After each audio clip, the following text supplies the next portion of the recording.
markaas ku leeyahay waliyastacfif aladiina laa yajiduuna nikaaxan xataa yugniyahum allahu min fadli ha dhowrsanaadaan dhallinyarada wixii aan helaynini waxay ku guursadaan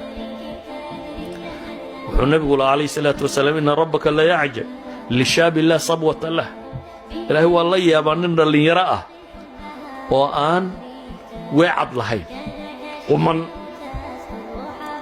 saas awgeed baa ilaahay qur-aanka wuxuu inoogu tilmaamayaa wiil dhallinyaro ah oo reerkoodii ka tegey laga kaxeeyey oo la iibsaday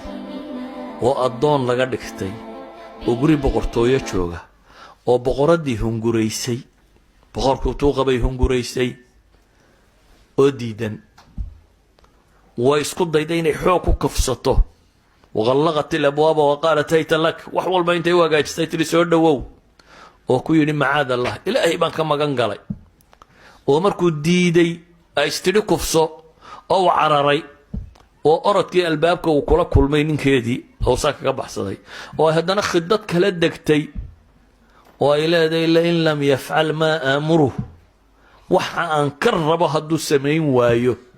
layusjanan walayakuunanna min asaakhiriin waa la xidhi doonaa kuwa dullooba buu ka mid noqon doonaa oo ilaahay baryayo le rabbi sijnu axabu ilaya mima yadcuunanii ilayh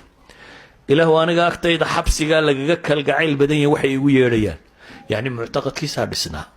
ilaahay cabsidiisa ku beerayd saa daraaddeed buu xabsi ka dooranayaa inuu sinaysto waa mansilo sarraysa